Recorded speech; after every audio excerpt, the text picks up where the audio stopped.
Imagine, if you will, that you were sick. Right. Like not just a minor cold, but you are really, really sick. The scary kind of sick. Exactly. You are sitting in this sterile clinic waiting room wearing one of those paper-thin gowns that, never quite closes in the back. Oh, yeah. Those are the worst. They really are. And you just feel entirely vulnerable in that moment. Mm-hmm. The air smells like antiseptic and old magazines. Yeah. And in that moment of profound vulnerability, you make a few fundamental assumptions. You have to, right? Just to get through it. Right. You assume the person who's about to walk through that door and treat you has undergone years of rigorous, grueling medical training. Which is a very fair assumption. I mean, you assume the institution standing behind them, like the hospital, the regulatory board, the whole healthcare apparatus, prioritizes your life above absolutely everything else. Yes, that is basically the bedrock of the social contract we have with medicine. What if that system is, itself fundamentally sick? That is the big question. Yeah. Like, what actually happens behind closed doors when the colossal business of healthcare overrides the ancient ethics of healing? Well, it is a terrifying question to confront, because when you actually look at the evidence, the internal investigations, the whistleblower accounts, that social contract is fraying at the seams. It really is. We were looking at a landscape where intense financial pressures, widespread institutional cover-ups, and a deliberate blurring of professional boundaries are causing a full-blown crisis. A crisis in medical ethics. Exactly. And we are not just talking about abstract philosophical dilemmas today. We are pulling back the curtain on an incredibly dense, frankly, shocking stack of materials for today's deep dive. Yeah, the source pile for this one is massive. It is. We have got medical ethics manuals from the World Medical Association. We have investigative reports on pharmaceutical regulatory capture. Which includes the horrifying details of the Vioxx scandal, by the way. Right, the Vioxx scandal. Yeah. And we are digging into internal documents regarding the UK's National Health Service and the General Medical Council. And perhaps most importantly, we have these gripping, first-hand accounts from doctors who tried to blow the whistle. Doctors who exposed incredibly dangerous practices and paid a terrible price for it. So our mission today is to connect those dots. Yeah, let's lay it out. We need to show how these systemic ethical failures at the administrative level are directly fueling things like the rise of deadly superbugs. Wow. Yeah, they are compromising patient safety and inflicting entirely avoidable pain and suffering on patients all over the world. The best analogy I can think of for what we are about to explore is, well, it's like a massive automated assembly line. Okay, I like that visual. Right. So the workers on the floor, the doctors, the nurses, the frontline staff, they can clearly see that the product coming down the line is flawed. They see the defects firsthand. Exactly. They know the machine is calibrated wrong. But the managers up in the glass offices refuse to reach out and hit the big red stop button. Because stopping the belt slows down production. And slowing down production hurts the bottom line. Right. So the flawed products just keep rolling out the door. That is a perfect way to frame it. And to understand how we got to this assembly line mentality, we really need to start at the foundation. Let's do it. Where do we begin? For centuries, the absolute core of medicine has been the sanctity of the doctor-patient relationship. Right, the traditional healer and patient dynamic. Exactly. It is a relationship built on trust, empathy, and highly individualized care, but that relationship is being systematically dismantled. How so? Well, there is a fascinating analysis in our stack from a clinical endocrinologist, Dr. Dolinar. He details how doctors are essentially being forced into a system of top-down cookbook medicine. Cookbook medicine. Okay, hold on, though. Let me play devil's advocate for a second. Sure, go for it. When you say cookbook medicine, you mean standard operating procedures, Yeah, right? basically, yes. In aviation or engineering, we love standard operating procedures. We want the pilot following a strict checklist so the plane doesn't crash. Right. So why is it inherently bad to have rigid guidelines and algorithms in medicine? Doesn't that prevent rogue doctors from just guessing and making mistakes? Well, that is exactly the logic administrators use to implement these systems. And in a purely mechanical system, you are absolutely right. Okay. But human biology is not mechanical. A Boeing 737 is identical to every other Boeing 737. but human biology is infinitely variable. That makes sense. We are not airplanes. Right. What Dr. Dolinar is highlighting is the erosion of professional autonomy in the face of that biological variance. So the doctor can't adjust for the individual. Exactly. In a traditional setting, a doctor uses their extensive training, their clinical experience, and their deep observation of the specific human being sitting in front of them. To formulate a nuanced treatment plan. Yes. But top-down rules, things like rigid Medicare guidelines, insurance mandates, and electronic health records that literally force you to click through drop-down menus, well, they undercut that integrity. So it replaces personalized nuanced care with a generalized flowchart. Like if symptom A, then prescribe drug B. Precisely. And this kind of rigid standardization actually retards medical innovation. Wow. It introduces this bizarre gaming of the system where doctors spend more mental energy figuring out how to code a diagnosis just right to secure reimbursement. Instead of focusing on the actual patient. Yeah, rather than focusing purely on the physiological reality of the patient. It totally weakens that traditional bond. This leads directly into a concept from the sources that completely reframed how I view the medical profession right now. Oh, the Harvard report. Yes, the Harvard School of Public Health report. It focuses on something called moral injury. That is such a powerful term. It really is. Now, we hear the term burnout all the time. Doctors are burned out, teachers are burned out. Right, everyone is burned out.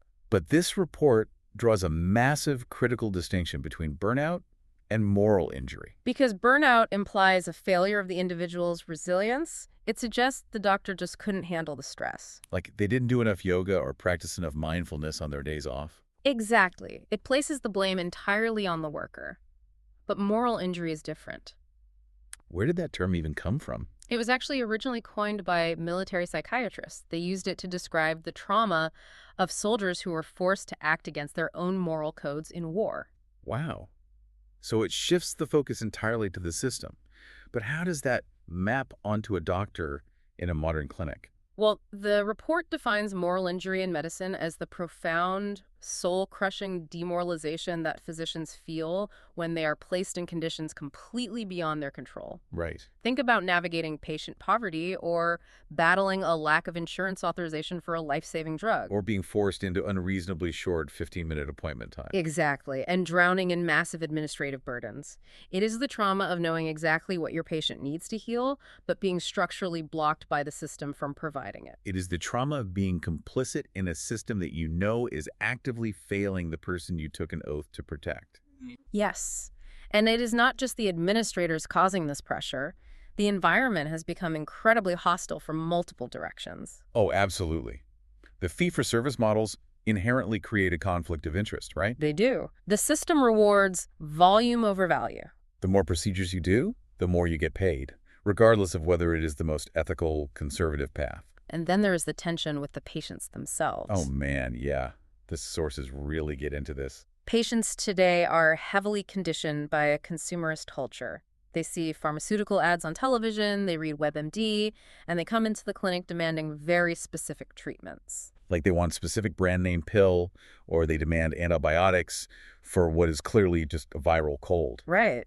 And if the doctor, using their years of training and ethical judgment, denies that request, the patient often becomes abusive. So the doctor is caught in a vice. Exactly. If they prescribe the unnecessary antibiotic, they violate their medical ethics, they potentially harm the patient's microbiome, and contribute to global antibiotic resistance. But if they refuse, the patient complains to the administration. Yes. The doctor gets a bad review on a patient portal, and the hospital managers pull the doctor into a meeting to reprimand them for poor customer satisfaction scores. It creates an impossible ethical paradox. Well, So, if the system is constantly forcing doctors to rush, and patients are actively demanding quick fixes and getting hostile when they don't get them, yeah. isn't the fundamental definition of a good doctor changing? It feels like the administration is trying to transform them from a healer into a glorified customer service rep. That is a brilliant observation, and it connects deeply to a philosophical concept discussed in the texts regarding virtue ethics in primary care. Virtue ethics. Specifically the concept of reflectiveness.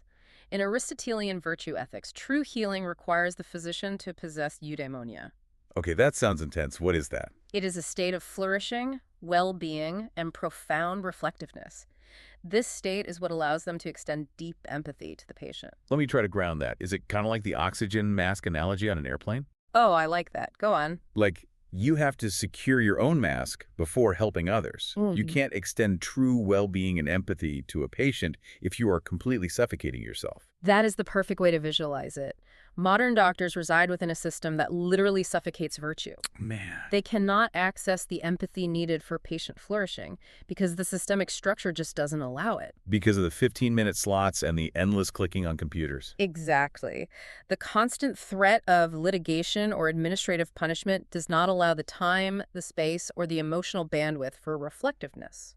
So the system essentially mandates unvirtuous practice by starving the doctor of the resources needed to be a true healer. Yes. So the doctors are experiencing moral injury, they are being suffocated by the system, and as a result, many are just throwing their hands up and leaving the profession entirely. They are retiring early, shifting to non-clinical roles, or just walking away. So if the highly trained doctors are leaving, how on earth are these massive healthcare systems coping with the shortage? Well, who is actually treating the patients? Right. They are coping by playing the substitution game. The substitution game. That sounds ominous. They are actively replacing highly trained doctors with cheaper, significantly less trained alternatives. Okay. On a spreadsheet to a hospital administrator, this looks like brilliant efficiency. But the clinical and ethical implications are catastrophic. Let's look at the raw math here, specifically focusing on the UK's National Health Service as a primary example of this global trend. Good idea. It costs roughly £230,000 to train a junior doctor in the UK. That is a massive investment of time and state resources. It really is. Mm. So to cut costs, the NHS long-term workforce plan is pushing for a massive structural shift. Right. They are aiming for huge increases in the employment of physician associates, or PAs, and advanced medical practitioners, AMPs. The plan explicitly aims to have at least 10,000 PAs integrated into the system by 2031 or 2032. And the financial incentive for the institution is glaringly obvious here. Oh, A PA or an AMP commands a significantly lower salary than a fully qualified general practitioner or a specialist doctor. you are substituting expensive, highly specialized labor with cheaper, generalized labor. Exactly. But wait, doesn't the sheer volume of patients make this kind of triage necessary? I mean, if I just have a minor earache, maybe I don't need a doctor with 10 years of medical school and residency. Right. Maybe a physician associate is perfectly fine for that. Yeah, that is the exact argument institutions make. The justification often given, and there was a prominent BBC News report about this years ago regarding nurses and pharmacists, is that granting these roles greater powers to prescribe drugs gives patients quicker access to medicine. It sounds fantastic on a political brochure. Like, Well- we're cutting wait times, we're expanding access. Right, but what happens when your minor earache is actually the early presentation of a complex neurological issue? Oh. Yeah, Yeah. and that is where the ethical concern becomes profound. So it isn't just about doctors being territorial over their jobs. Not at all. It is about protecting professional boundaries that exist entirely for patient safety. The investigations categorize this phenomenon as when the nurse wants to be called doctor. Yes. Walk-in clinics and out-of-hours services are increasingly being entirely managed by nursing staff or PAs without direct, on-site, contemporaneous doctor supervision. It effectively blurs the most crucial boundary in medicine, which is the boundary of diagnostic capability. It does. It's like hiring an electrician to do a structural engineer's job simply because their hourly rate is lower. That is a terrifying analogy. I mean, the electrician is highly skilled at what they do. They are essential. And the lights might turn on just fine on day one, Sure. but because the electrician does not understand the complex load-bearing physics of the building, they might drill a hole through a vital support beam to run a wire. And the house looks fine, but the structural integrity is compromised. Exactly. Eventually, the whole house collapses on top of you. It's a fundamental mismatch of training to task. And these aren't abstract worries. We have very specific, horrifying case histories submitted to the regulatory boards by whistleblowing doctors. So let's get into those. Okay, let's look at one documented reality from a nurse-led walk-in clinic. Okay. A patient presented with a rash that wasn't getting better. The nurse, relying entirely on a pre-printed assessment protocol, the cookbook medicine we discussed, Right. well, she misdiagnosed the condition as simple dry skin or eczema. Because the flowchart basically said If rash and itchy, give steroid. Exactly. So the nurse prescribes topical steroids. But Wow. because the initial diagnosis was fundamentally wrong, the treatment was disastrous. Why? What did the steroids do? Steroids suppress the local immune response. They reduce inflammation, which makes the skin look a little less red temporarily, but they turn off the body's natural defense mechanism. Oh no. And what was the rash actually caused by? What was actually a fungal infection, and in some cases scabies, was allowed to multiply unchecked because the immune system was chemically told to stand down by the steroid. That is horrifying. Eventually, this led to severe bacterial infections, including multi-resistant Staphylococcus aureus, or MRSA, spreading like wildfire. Just because of a misdiagnosis at the very start. Diagnosing complex dermatological presentations is hard enough for seasoned physicians. Expecting a nurse relying on an algorithm to catch the nuance of a rare fungal infection masquerading as eczema is a recipe for disaster. And this tension over the value of rigorous medical training has reached boiling points. It really has. We have to talk about the 2023 junior doctor strikes in the UK. And I want to make sure we present this objectively, exactly as it played out. Right, without taking a political side, because the ethical dilemma here is profound. A situation is incredibly complex. On one hand, you had junior doctors going on strike for pay restoration. They argued that their pay had degraded significantly since 2008 when adjusted for inflation. And that their stressful, overworked conditions were completely unsustainable. Now, from an objective standpoint, the short-term consequences of these strikes were severe. Around 200,000 appointments and procedures were canceled over just a few days. 200,000. The immediate ethical implication there is undeniable. Patient care was compromised in the short term. Wait lists grew longer. And immense stress was placed on the remaining staff and the senior consultants who had to cover the emergency wards. But the counter-argument from the striking doctors presents a different, deeply terrifying ethical scenario. What's their argument? They argue that if they did not strike, the long-term ethical implications would be far worse. How so? The logic is that without pay, restoration, and sustainable conditions, the moral injury will continue to compound. Doctors will continue to burn out, leave the profession entirely, or emigrate to countries with better healthcare systems. Which leads to a permanent systemic collapse of the medical workforce. Exactly. You would have complex specialist positions completely unfilled in the future. So you have two deeply conflicting ethical realities. The immediate, tangible harm of canceled appointments today versus the potential long-term systemic collapse of the entire profession tomorrow. It highlights just how much strain the entire ecosystem is under. But we need to circle back to those misdiagnoses in the nurse-led clinics. Right. Because the consequences of handing out the wrong medication don't just stop at the individual patient suffering from a misdiagnosed rash. No, they don't. These specific types of diagnostic errors, particularly the overprescription of drugs, are actively fueling a global existential crisis. You were talking about the threat of antimicrobial resistance, AMR. Yes. The warnings here in the documents are dire. The threat of AMR has the potential to bring the entire medical profession to its knees.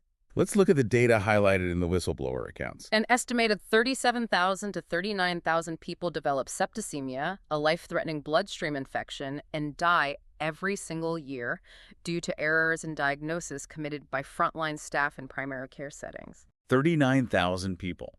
That is a staggering loss of life. And the tragic, almost sick irony is why this is happening. Right. In this environment where patient satisfaction scores are tied to hospital funding. Or where there is this underlying institutional desire to prove that the cheaper nurse-led model is just as effective as the doctor-led model. There's a reckless urge to prescribe antibiotics. It is the path of least resistance. A patient comes into a walk-in clinic with a viral upper respiratory tract infection, a URTI, or a viral lower respiratory issue. Okay. To accurately diagnose that it's viral and not bacterial takes time. To sit down with the patient, explain the biology of why antibiotics won't work on a virus, and deal with the patient's inevitable frustration. Yeah, that takes a tremendous amount of time and emotional energy the frontline worker doesn't have. So to keep the assembly line moving, they just write the script for the antibiotic. But by improperly diagnosing URTIs and urinary tract infections and just blindly throwing antibiotics at them, primary care providers have effectively acted as a training ground for bacteria.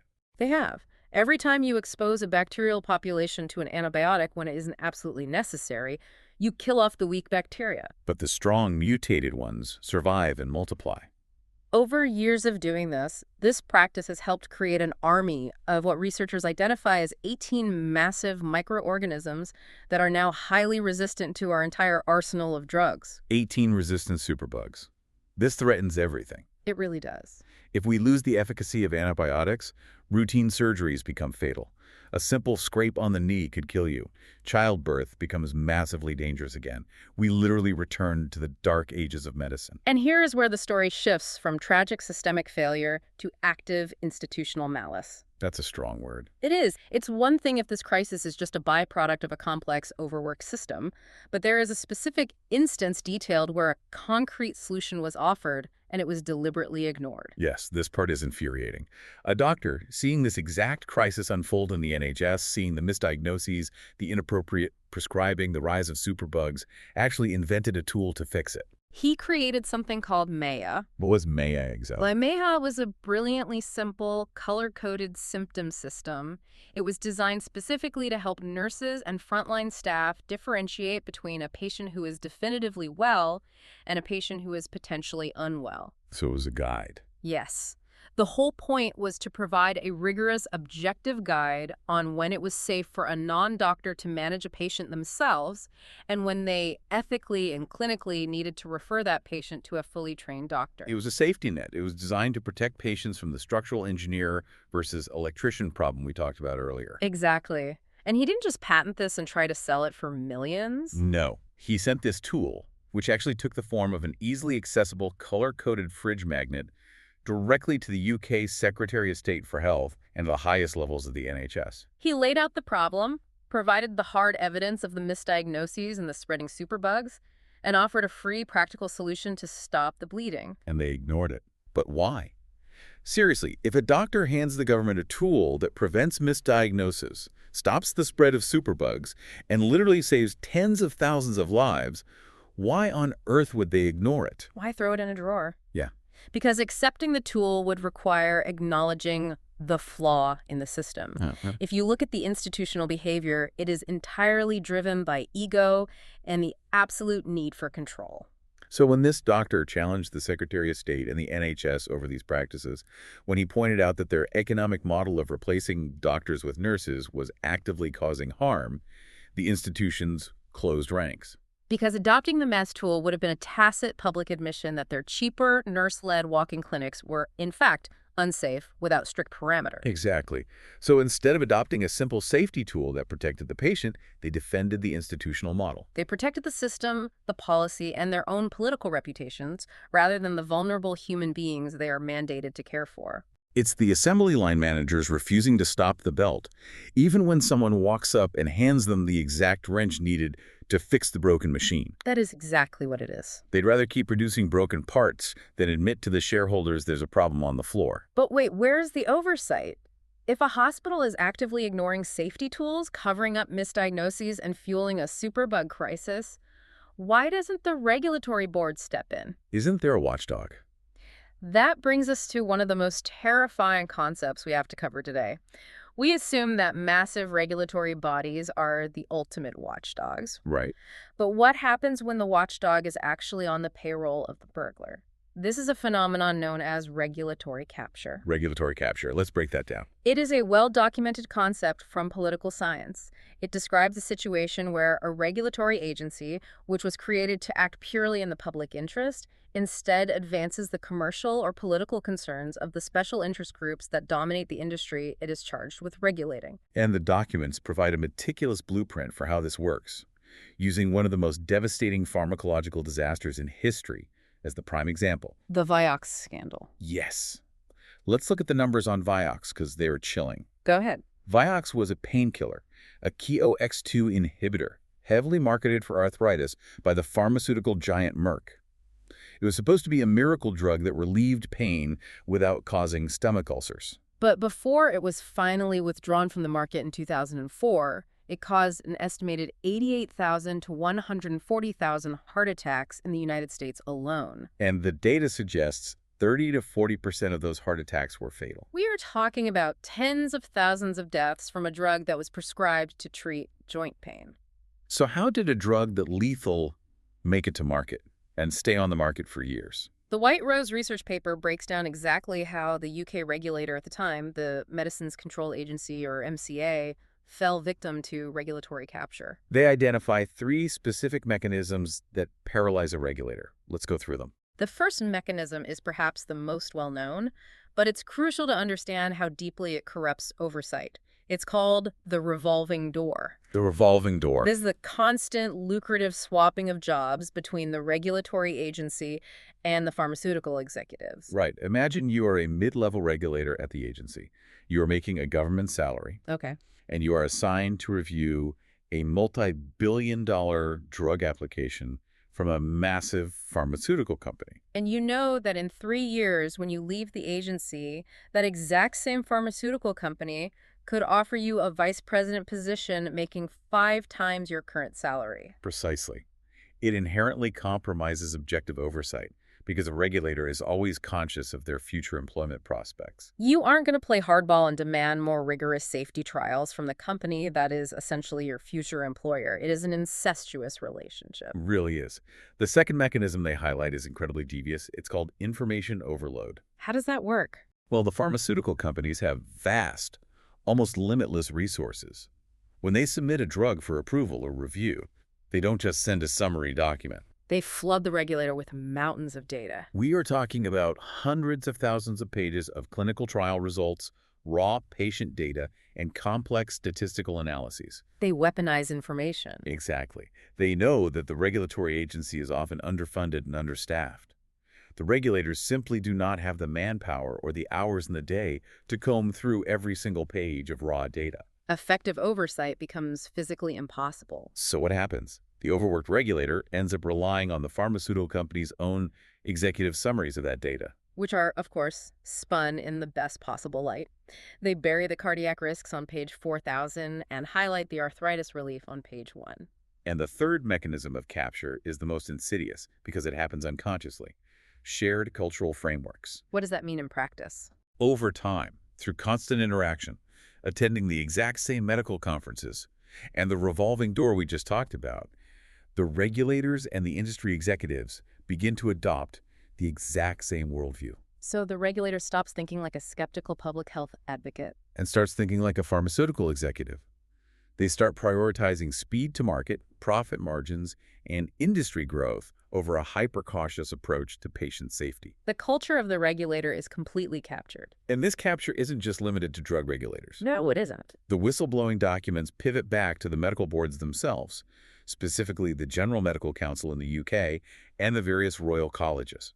These are the institutions that grant and revoke medical licenses. The sources argue, with blistering intensity, that these institutions have abandoned their role as protectors of the public and have instead acted as commercial entities protecting the state apparatus. Look at how the GMC operates its disciplinary panels. Yeah, this part is wild. When a doctor is accused of an error, or when a doctor blows the whistle and the hospital retaliates by filing a complaint against them, the GMC calls in experts to offer an opinion on the doctor's fitness to practice. But the investigations allege that the GMC frequently uses doctors who are entirely unqualified to judge the specific case. They use retired doctors who haven't practiced medicine in decades, or doctors from entirely different specialties. Imagine asking a community dentist or a general family practitioner to pass judgment on the complex, split-second clinical decisions made by a neurosurgeon in a high-pressure trauma environment. It's absurd. The investigations explicitly state that it looks as if the majority of doctors offering expert opinion don't even understand the clinical context the accused doctor was operating in. It functions as a kangaroo court. The whistleblower argues that this is fundamentally unethical, it brings shame to the profession, and it is designed to conceal the truth.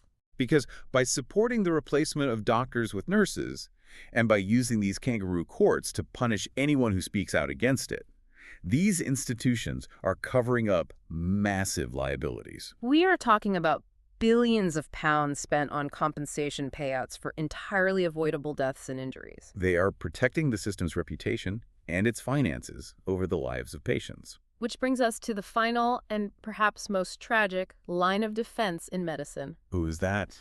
When the system is captured, when the assembly line is churning out defective parts and the managers are actively covering it up, who is left to protect the patient? The whistleblower. The individual doctor who refuses to look the other way. Exactly. But as we are about to see, the system has evolved a brutal, highly effective immune response designed to completely destroy them. Let's look at the ethical mandate first. The World Medical Association International Code of Medical Ethics is very clear on this. What does it say? It states that a physician must report to the appropriate authorities those colleagues who practice unethically or incompetently. It is a fundamental professional duty to protect the public. But in a rather ominous caveat, the manual also warns that reporting should be a last resort. Why? Because, as the manual explicitly acknowledges, the consequences of reporting are incredibly detrimental to the whistleblower. It leads to almost certain hostility and ostracization. The ethics manual essentially says you are morally obligated to jump on this grenade, but be warned, it will destroy you. And the realities detailed in the investigations prove that warning to be a massive understatement. The system doesn't just ostracize truth tellers, it seeks to annihilate them professionally and personally. We see a whole arsenal of tactics used to silence dissent. For example, in the paper discussing the censorship of doctors during the COVID-19 pandemic, we see reports of scientifically valid, peer-reviewed papers being suddenly retracted by publishers just days before crucial FDA meetings, simply because the findings challenge the institutional narrative or threatened pharmaceutical interests. The only legal way a publisher is supposed to pull a paper is if it's scientifically invalid. But editors admitted the papers were structurally sound. It was pure, unadulterated suppression. The tactics get even more aggressive when applied to individuals. The documents describe targeted defamation campaigns, sudden dismissals from long-held jobs, and aggressive attempts to revoke medical licenses. There is one detail that is straight out of a dystopian novel. Oh yeah, tell them about the office inspection. A doctor reported that the medical board showed up unexpectedly at his private home to conduct a medical office inspection without a warrant, simply because his home address was listed as his business office in their administrative records. It is pure state-sanctioned intimidation. It's the system sending a message, we can get to you anywhere. And this isn't a new phenomenon. It's a deeply ingrained pattern. Right. Look at the infamous Bristol Royal Infirmary case from the 1990s. Dr. Stephen Bolson. Yes, a consultant anesthetist who spent 5 agonizing years trying to blow the whistle on horrific, unsatisfactory standards in pediatric heart surgery. Babies were dying at incredibly high rates because the surgeons were inexperienced and the system refused to admit it. Yes, and Dr. Bolson collected the data and exposed it. He was eventually vindicated, and his actions led to a massive public inquiry in the Public Interest Disclosure Act of 1998 in the UK, which was supposed to protect whistleblowers. But what was his personal reward for saving future lives? He was so completely ostracized, so deeply despised by the British medical establishment for shopping his colleagues, that he was effectively blacklisted. He was forced to flee the country and rebuild his entire career in Australia. And that leads us to the ultimate price paid by the doctor at the center of many of our primary documents today. Dr. Srivalsa. This is a doctor who saw the exact system failure we've been discussing. He saw the quackery, as he called it, of replacing highly trained doctors with nurses who were relying on pre-printed sheets and making devastating diagnostic errors. He didn't just complain in the break room. He tried to fix it. He is the one who invented the main tool we talked about earlier. He made protected disclosures to his employer and to the General Medical Council, fully believing they would act in the interest of public safety. He believed the system worked. But instead of investigating the systemic failures he exposed, the institutions turned the full weight of their power against him. The GMC and the health authorities retaliated with punitive sanctions designed specifically to discredit his reputation. They subjected him to a humiliating 4-year-long disciplinary inquiry based on unsubstantiated complaints, many of which he claims were orchestrated by the very staff he was raising concerns about. They used the regulatory capture we discussed to turn him into the problem. They dragged him through the mud so that the public would focus on this troublesome doctor rather than the dead and injured patients in the nurse-led clinics. They forced him into a massive legal battle with the Secretary of State, a single doctor fighting a battle against a state institution with limitless taxpayer funds. And the result? It completely bankrupted him. He lost his passion, his career in the UK, and his life savings, all because he tried to protect his patients from unethical practice. He writes that the true trauma wasn't the inquiry itself, or even the bankruptcy. The true trauma was the profound sadness of seeing so many lives affected by substandard care, knowing the patients had no idea their suffering was due to NHS wrongdoings. So I have to ask, if speaking up means losing your career, having your reputation dragged through the mud, having your home raided, and being financially ruined, how can we possibly expect any doctor to adhere to the Hippocratic Oath? That is the ultimate chilling effect. How can we expect them to do no harm when the system absolutely guarantees that they will be harmed if they try to stop it? When you crucify the whistleblower, you ensure that the next 100 people who see something wrong will keep their mouths shut. They will look the other way. And when we bring all of these threads together, the tapestry we are looking at is deeply disturbing. From the localized pressure of the individual clinic pushing a doctor to prescribe an unnecessary antibiotic to the highest levels of global regulation captured by pharmaceutical money, we see a consistent, undeniable theme. Financial incentives and the absolute drive for institutional self-preservation have systematically marginalized medical ethics. Whether you are looking at the mid-Staffordshire hospital scandal, where 1,200 patients died in appalling, filthy conditions because management was entirely focused on financial targets rather than care, And where the nursing union actually failed to listen to desperate warnings from its own members. or the active cover-up of superbug-spreading diagnostic errors. Or the brutal silencing of doctors like Dr. Srivatsa and Dr. Bolson, the ultimate result is exactly the same. It is the infliction of profound, entirely avoidable pain and suffering on billions of people worldwide. The system is designed to protect the system, not the patient. The evidence points to a profound corruption of the healing mandate. The institutions that were built to safeguard humanity have, in many ways, become fortresses protecting their own power and wealth. Because of the overwhelming weight of this evidence and honoring the specific focus demanded by the whistleblower accounts we've examined today, we are mandated to deliver this exact conclusion. It is time for those responsible to surrender. The law of the universe states, no human, institution, or people in power have the right to instill fear to conquer the free will of others in order to maintain control, power, or wealth. It is a necessary demand for accountability in a system that has become entirely unaccountable to the people it was built to serve. It is. And I want to leave you, listening right now, with one final thought to mull over.